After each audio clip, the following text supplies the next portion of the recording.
Hello everyone. Planning means the task of choosing. Now I am going to explain you about the process of planning. Earlier session we have completed the limitations of planning. Now process of planning, and in this process we have to go through this step by step. Otherwise that make any mistakes for implementation. तो जैसे कि आपको कोई भी काम करना रहता है, जैसे कि घर में मम्मी को रोटी पकानी होती है, तो उसके लिए मम्मी क्या करती है, पहले तो आटा छानते हैं, उसके बाद उसके अंदर जो इंग्रेडिएंट्स डालने हैं, फिर पानी डालते हैं, आटा गूंथते हैं, फिर रोटी बेलते हैं, उसको गैस स्टोव पर पकाते हैं। तो दैट इज द स्टेप। तो इसमें कोई भी अल्टरनेट पहले रोटी बन सकती है पानी में आटा भिगोए बिना। तो ऐसा ही है, स्टेप बाय स्टेप जब जाते हैं तो ही रोटी हमारी बन पाती है और वो हम खा सकते हैं। तो वैसे ही अगर प्लानिंग करना है तो उसके लिए भी step by step process through जाना पड़ेगा। एक भी स्टेप अल्टरनेट नहीं होना चाहिए, आगे पीछे नहीं होना चाहिए। You have to keep in mind. तो यहाँ पर प्रोसेस हम देखेंगे। फर्स्ट प्रोसेस है determination of the objective.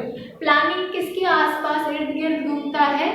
Determination of the objective means जो भी उद्देश्य बिजनेस का डिसाइड किया गया है उसके आसपास ही प्लानिंग घूमता है। तो planning is for determination of the objective. जो हमारे ऑब्जेक्टिव डिसाइड किए गए हैं, जस्ट लाइक प्राइमरी ऑब्जेक्टिव क्या होता है? Profit maximization, wealth maximization. और सब्सिडरी ऑब्जेक्टिव्स क्या होते हैं? एम्प्लॉयमेंट जनरेट करना, सोशल सर्विस देना, वेलफेयर के लिए मेडिकल कैंप सेटअप करना, that all are the alternatives. Employees का डेवलपमेंट करना, that all are the secondary objectives. तो प्राइमरी ऑब्जेक्टिव्स को फुलफिल करने के लिए टारगेट होता है बिजनेस का कि हमारे बिजनेस के अंदर कितना टर्नओवर करना है। तो that is a primary objective. हमें कितना प्रॉफिट मिलेगा जब हम कितना प्रोडक्शन करेंगे। So that is our primary objective. तो ये ऑब्जेक्टिव को फुलफिल करने के लिए पहले ऑब्जेक्टिव तो डिसाइड करना पड़ेगा, then only can fulfill. The determination is to decide the objective should be pragmatic. Pragmatic means practically हम implement कर सके वैसा होना चाहिए। हवा में महल बनाने जैसा नहीं होना चाहिए। That have to make the practical and realistic. Realistic means real life में हम implement कर सके वैसा होना चाहिए। And intellectual, वो premises के अंदर implement हो सके ऐसा होना चाहिए। Then second is a classifying planning premises. Planning premises का मीनिंग दिया गया। What mean by plan premises? तो यहाँ पर मीनिंग दिया गया। प्रीमाइसेस मीन्स assumptions और evaluation. Assumptions are और फोरकास्टिंग। assumptions का मतलब है फोरकास्टिंग मीन्स हम फ्यूचर में क्या करने वाले हैं उसका आज हम एज्यूम करते हैं। Are made after considering internal and external factors. तो ये हम फोरकास्टिंग करते हैं, दैट इज कॉल्ड प्रीमाइसेस। और ये फोरकास्टिंग कैसे करते हैं? एज्यूम करते हैं कि फ्यूचर में हमें ये सिचुएशन होगी तो हम ये करेंगे, ये सिचुएशन होगी तो हम ये करेंगे। तो यहाँ पर एक्सपर्ट जो होते हैं वो प्लान बनाते हैं। तो ये एक्सपर्ट ध्यान में रखते हैं, या फिर जो भी यूनिट का ओनर होता है that have to keep in mind the internal and external factors. Internal factors बहुत सारे, एक्सटर्नल फैक्टर्स भी बहुत सारे। इंटरनल के अंदर है स्टाफ, एम्प्लॉयज होते हैं, और external factors raw material internal होता है। रॉ मटेरियल कैसे आएगा, सेल्स कैसे होगा, that all are internal factors. फिर एक्सटर्नल फैक्टर्स में क्या होता है? एक्सटर्नल मीन्स बाहर के, गवर्नमेंट पॉलिसी है, कस्टमर्स के टेस्ट प्रेफरेंस चेंज होने, that all are the external factors. तो ये कब चेंज होगा? जब हम पुराने तरीके से प्रोडक्शन कंटिन्यू करेंगे तो कस्टमर्स के टेस्ट प्रेफरेंस चेंज होंगे, तो हमारा जो प्लान है वो सक्सेसफुल नहीं भी हो सकता। So that keep in mind the internal and external factors before planning. तो ये ध्यान में रखते हैं। क्लासिफाइंग द प्लानिंग प्रीमाइसेस, और ये planning premises means the forecasting of the assumptions, and that is keep in mind the internal and external factors, collection and analysis of the information। क्योंकि हम assumptions करते हैं तो पास्ट के जो information है वो कलेक्ट करना, सारे इंफॉर्मेशन, जैसे कि हमने बिजनेस स्टार्ट किया वहां से लेकर आज तक हमने कितना प्रॉफिट कमाया है, हर एक साल में कितना इंक्रीज हुआ है profit, that all have to collect the information. उसके बाद उसका एनालिसिस करते हैं, मीन्स परसेंटेज डिसाइड करते हैं कि कितने परसेंटेज हमारा इंक्रीमेंट हुआ है। कभी कभी लॉस भी हुआ है, सम सर्कमस्टेंसेस ऐसे आ जाते हैं, एडवर्स सर्कमस्टेंसेस में लॉस भी होता है। तो कौन से सर्कमस्टेंसेस थे, that all have to analyse, that evaluations करना, दैट इज डायरेक्टली और indirectly collection of the information. तो डायरेक्टली भी रूबरू जाकर भी कलेक्ट करते हैं इंफॉर्मेशन। अभी तो कंप्यूटर का ज़माना है, कंप्यूटर के अंदर हमारे सारे डेटाज अवेलेबल होते हैं, या फिर indirectly also can be get the information and collection करना, एनालिसिस करना एंड इंटरप्रेट करना। मीन्स उसका मतलब होना चाहिए। इंटरप्रेट करना मीन्स एनालिसिस तो कर लिया हमने, डेटा को कलेक्ट करके फिर एनालिसिस कर दिया फॉर्मूलाज इंप्लीमेंट करके, फिर उसका कोई मतलब भी होना चाहिए। हमें कंपैरिजन के लिए ये डेटा हम कलेक्ट करते हैं, so that interpretation also be there. Then after next fourth step is preparation of the alternative plans. Alternative plans में हम लिस्ट बनाते हैं कि कितने हमारे प्लान्स, कितने हमारे अल्टरनेटिव एक्टिविटीज हो सकती है। जैसे कि हमने कोई भी चीज़ का प्रोडक्शन किया है, तो प्रोडक्शन के बाद कस्टमर्स के साथ हम डील कैसे करेंगे, सेल्स तो करना पड़ेगा। तो हमारी जो पुरानी सेल क्रेडिट पॉलिसी है वही हमें कंटिन्यू करनी रहेगी। So that is alternate. हमारे पास क्रेडिट पॉलिसी भी है और डिस्काउंट पॉलिसी भी है, तो कहाँ पर कौन सी पॉलिसी इम्प्लीमेंट करनी है, so that alternatives have to select. बहुत सारे जो है उसका लिस्ट बनाना रहेगा, so that have to be prepare the list of alternatives is to be prepared. Page के अंदर बहुत सारे अल्टरनेटिव्स हमारे एक्टिविटीज पॉसिबल है, बहुत सारे एक्टिविटीज के अंदर, so that have to be prepare the list of the alternatives. Next हमारा फिफ्थ स्टेप है इवैल्यूएशन ऑफ अल्टरनेटिव्स। हमारे जो अल्टरनेटिव्स है उसका लिस्ट तो बना दिया, फिर उसमें से बेस्ट जो होता है, जो भी हमारे प्रीमाइसेस के अंदर फिट रहता है, दैट इज सिलेक्शंस करना रहता है।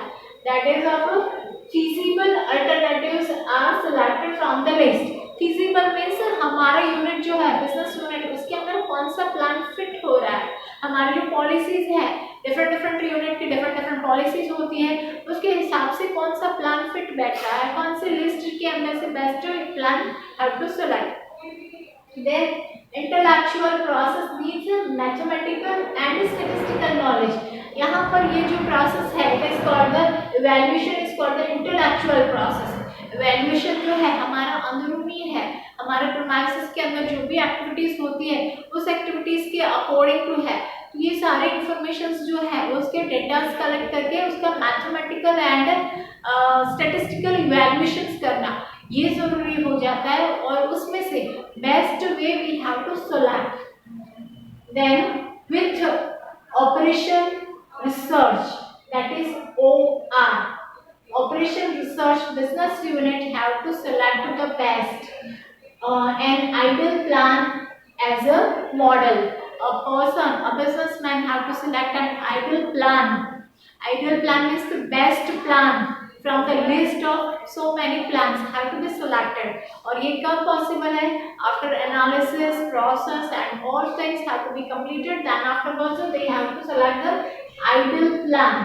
Ideal plan with the help of operation research। Research means past के इंफॉर्मेशन कलेक्ट किए, उसको मैथमेटिकल एंड स्टैटिस्टिकल प्रोसेस में से पास किया, then after have selected the ideal plan. Next is the selection of the best alternative. तो ये सारा evaluation हो गया, इवैल्यूएशन करके बहुत सारे उसमें से भी शॉर्टिंग किए। यहाँ पर लंबा लिस्ट था, उसमें से इवैल्यूएट करके थोड़ा सा छोटा लिस्ट बनाया, उसमें से भी सिलेक्ट द बेस्ट अल्टरनेटिव।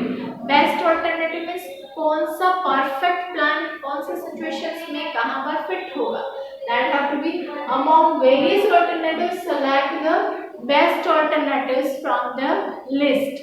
तो हमारे लिए बहुत सारे लिस्ट होते हैं प्लान्स, तो उसमें से एक best ideal plan have to select.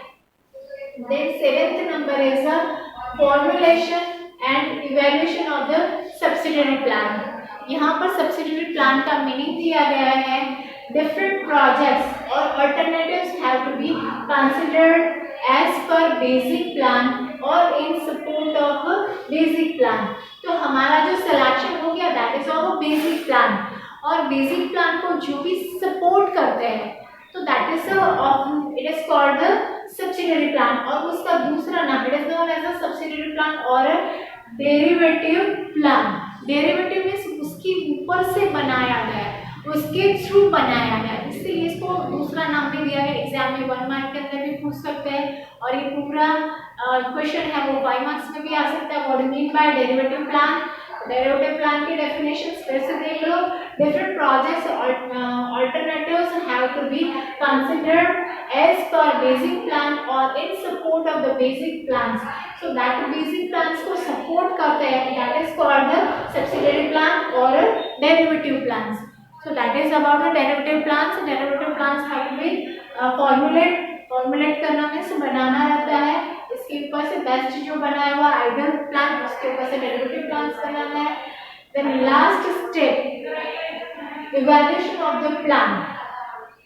Evaluation means यहाँ पर हमें देखना है कि कहाँ पर इम्प्लीमेंट, हमने सेलेक्ट कर लिया, उसका सब्सिडियरी भी बना दिया, अब इसकी इम्प्लीमेंटेशन की बारी आई है। So that is of evaluation of the plan. हमने इम्प्लीमेंट किया तो वो सही तरीके से इम्प्लीमेंट हुआ है या नहीं, that is at the every level. हर एक लेवल पर हमारा जो प्लान जो है वो परफेक्ट हुआ है या नहीं, उसके लिए है unit takes experts help. Sometimes experts की हेल्प भी लेते हैं कि हमारा जो प्लान्स बनाया हुआ है दैट इज गुड और नॉट, इट इज इम्प्लीमेंटेड और नॉट, इम्प्लीमेंट करने लायक है या नहीं है, it is perfect for our unit, क्योंकि हमारे जो यूनिट्स होते हैं वो डिफरेंट होते हैं। फिजिकल प्रोडक्ट का प्रोडक्शन करते हैं, कभी कभी लिक्विड प्रोडक्ट, केमिकल प्रोडक्ट्स, बहुत सारे varieties of products have to be produced in the factory unit. तो इसमें कौन सा प्लान बेस्ट है, तो एक्सपर्ट्स की हेल्प ली जाती है। Then afterwards they have to select the best और उसका इवैल्यूएशन करना। और इवैल्यूएशन कैसे होगा? इम्प्लीमेंटेशन स्टेप बाय स्टेप उसका इम्प्लीमेंटेशन करते जाने का। यहाँ पर जो स्टेप्स दिए गए हैं ये स्टेप बाय स्टेप इम्प्लीमेंटेशन करना, और ये देखना है look and live is adopted. Principle है ये, लुक एंड लिव का एक प्रिंसिपल इम्प्लीमेंट करना है। ये प्रिंसिपल के अंदर ये बताया गया है कि हर एक चीज जो है वो हमने इम्प्लीमेंट की है या नहीं, और की है तो वो सही तरीके से जा रहा है या नहीं जा रहा है, कोई भी चीज़ छूटी तो नहीं है ना, कोई भी चीज़ हमारी रह तो नहीं गई है, हर एक पर्सन को काम दिया गया है वो कर रहा है या नहीं कर रहा है। That is a look and leave, देखना और समझना कि ये प्लान हुआ है सक्सेसफुल या नहीं। So that is about the process. फिर से देख लेते हैं प्रोसेस के अंदर। First is determination of the objective, clarifying planning premises, collection and analysis of the information, preparation of the alternatives, evaluation of the alternatives, selection of the best alternatives, formulation of the evaluation of the subsidiary plan, evaluation of the plans at the every level.